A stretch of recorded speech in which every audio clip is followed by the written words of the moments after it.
ਜਿਹੜੇ ਲੋਕ ਇਹ ਸਮਝਦੇ ਕਿ ਪਾਕਿਸਤਾਨ ਖਾਸ ਤੌਰ 'ਤੇ ਅੱਜ ਦੀ ਨੌਜਵਾਨ ਨਸਲ ਜਿਹੜੀ ਹੈ ਸਮਝਦੀ ਹੈ ਕਿ ਪਾਕਿਸਤਾਨ ਸਾਨੂੰ ਪਲੇਟ 'ਚ ਪਾ ਕੇ ਮਿਲਿਆ, ਲੇਕਿਨ ਉਹਨਾਂ ਨੂੰ ਇਹ ਨਹੀਂ ਪਤਾ ਕਿ ਇਸ ਵੰਡ ਵੇਲੇ ਸਾਡੇ ਬਜ਼ੁਰਗਾਂ ਨੇ, ਸਾਡੇ ਵੱਡਿਆਂ ਨੇ ਕਿੰਨੀਆਂ ਕੁਰਬਾਨੀਆਂ ਦਿੱਤੀਆਂ। ਅਸੀਂ ਕਿੰਨਾ ਕਿੰਨਾ ਚੀਜ਼ਾਂ 'ਚੋਂ ਲੰਘਦੇ ਹੋਏ, ਕਿੱਥੇ ਕਿੱਥੇ ਪੜ੍ਹਦੇ ਹੋਏ ਅਸੀਂ ਇੱਥੋਂ ਤੱਕ ਕਿੱਦਾਂ ਪਹੁੰਚੇ। ਲੈਂਦੇ ਹੋਏ ਚੰਦ ਚੜ੍ਹਦੇ ਪੰਜਾਬ ਦੇ ਸਾਂਝੇ ਦੁੱਖ ਨੂੰ ਆਪਣੇ ਸ਼ੇਰਾਂ ਰਾਹੀਂ ਢਾਲਿਆ ਅਫਜ਼ਲ ਸਾਹਰ ਜੀ ਹੋਰਾਂ ਨੇ। ਉਹਨਾਂ ਦੇ ਚੰਦ ਸ਼ੇਰ ਮੈਂ ਤੁਹਾਨੂੰ ਪੇਸ਼ ਕਰੂੰਗਾ ਕਿ ਸਾਡੇ ਬਾਬੇ ਲੀਕਾਂ ਚੁੰਮੀਆਂ ਸਾਨੂੰ ਮੱਤ ਕੀ ਆਉਣੀ, ਸਾਡੇ ਬਾਬੇ ਲੀਕਾਂ ਚੁੰਮੀਆਂ ਸਾਨੂੰ ਮੱਤ ਕੀ ਆਉਣੀ, ਅੰਗ ਲਮਕਣ ਨੰਗੀ ਤਾਰ ਤੇ ਵਿੱਚੋਂ ਰੱਤ ਕੀ ਆਉਣੀ। ਅਸੀਂ ਝੂਠੋ ਝੂਠੀ ਖੇਡ ਕੇ ਇੱਕ ਸੱਚ ਬਣਾਇਆ, ਫਿਰ ਉਸ ਨੂੰ ਧਰਮੀ ਲਹਿਰ ਦਾ ਇੱਕ ਤੜਕਾ ਲਾਇਆ। ਅਸੀਂ ਪਾਕ ਪਲੀਤੇ ਪਾਣੀਆਂ ਵਿੱਚ ਰਿੱਝਦੇ ਜਾਈਏ, ਜਾਂ ਹੱਸੀਏ ਘੂਰੀ ਵੱਟ ਕੇ ਜਾਂ ਖਿੱਚਦੇ ਜਾਈਏ। ਅਸੀਂ ਪਾਕ ਪਲੀਤੇ ਪਾਣੀਆਂ ਵਿੱਚ ਰਿੱਝਦੇ ਜਾਈਏ, ਜਾਂ ਹੱਸੀਏ ਘੂਰੀ ਵੱਟ ਕੇ ਜਾਂ ਖਿੱਚਦੇ ਜਾਈਏ। ਕੋਈ ਨੇਜ਼ੇ ਉੱਤੇ ਸੱਚ ਵੀ ਇੱਥੇ ਨਹੀਂ ਬਚਣਾ, ਭਾਵੇਂ ਈਸਾ ਮੁੜ ਕੇ ਆ ਜਾਏ ਇੱਥੇ ਨਹੀਂ ਬਚਣਾ। ਅਸਾਂ ਅੱਖਾਂ ਮਲ ਮਲ ਵੇਖੀਏ ਕੀ ਖੇਡਾਂ ਹੋਈਆਂ, ਸਾਡੇ ਸ਼ੇਰਾਂ ਵਰਗੇ ਸੂਰਮੇ ਅੱਜ ਭੇਡਾਂ ਹੋਈਆਂ। ਚੰਗਾ ਹੀ ਸੀ ਪੁੱਤਰਾ ਉਸ ਦੇਸ਼ ਵਿੱਚ ਰਹਿੰਦੇ, ਸਾਨੂੰ ਆਨ ਅੰਗਰੇਜ਼ਾਂ ਰੋਲਿਆ ਸਾਡੇ ਬਾਬੇ ਕਹਿੰਦੇ।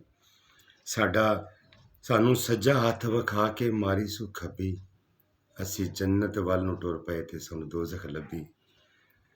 ਅਸੀਂ ਜੁੱਸੇ ਵਿੱਚ ਪੰਜਾਲੀਆਂ ਹੱਲ ਬਣ ਗਏ ਫਾਹੀਆਂ, ਅਸੀਂ ਖੇਤਾਂ ਵਿੱਚ ਹੀ ਬੀਜੀਆਂ ਕਈ ਸਾਲ ਛਮਾਈਆਂ। ਅਸੀਂ ਵਿਲਕੇ ਰੋਏ ਭੁੱਖ ਤੋਂ ਸਾਹ ਟੁੱਟਣ ਲੱਗ ਪਏ, ਤੇ ਲੱਤਾਂ ਕੱਢੀਆਂ ਚੌਧਰੀ ਅਸੀਂ ਘੁੱਟਣ ਲੱਗ ਪਏ।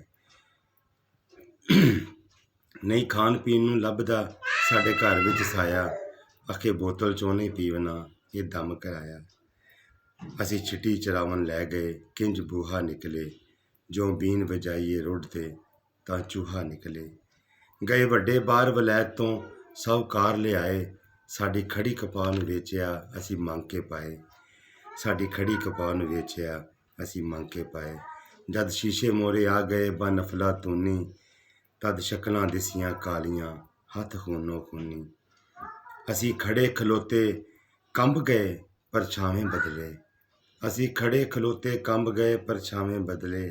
ਸਾਡੇ ਆਪਣੇ ਪਟਵਾਰੀਆਂ ਸਾਡੇ ਨਾਵੇਂ ਬਦਲੇ, ਸਾਨੂੰ ਸੁਰਤ ਨਾ ਆਈ ਕਿੰਜ ਹੁੰਦੇ ਘਾਟੇ ਵਾਧੇ, ਸਾਨੂੰ ਸੁਰਤ ਨਾ ਆਈ ਕਿੰਜ ਹੁੰਦੇ ਘਾਟੇ ਵਾਧੇ। ਅਸੀਂ ਬਾਂਦਰ ਕਿੱਲਾ ਖੇਡਿਆ ਤਾਂ ਛਿੱਤਰ ਖਾਧੇ, ਸਾਨੂੰ ਟੁੱਕਦਾ ਫਾਹਾ ਲੈ ਗਿਆ ਸੀ ਮਿੱਲਾਂ ਵੱਲੇ।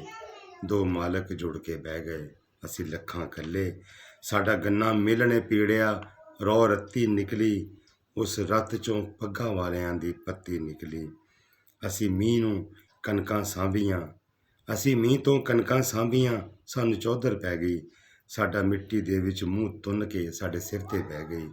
ਕੀ ਦੱਸਾਂ ਸਾਹ ਦੀਏ ਮੰਜੀਏ, ਕੀ ਦੱਸਾਂ ਸਾਹ ਦੀਏ ਮੰਡੀਏ, ਕਿੰਜ ਮੰਦਾ ਹੁੰਦਾ ਮੈਂ ਰੱਬ ਨਾਲ ਦੁਖੜੇ ਫੋਲਦਾ ਜੇ ਬੰਦਾ ਹੁੰਦਾ।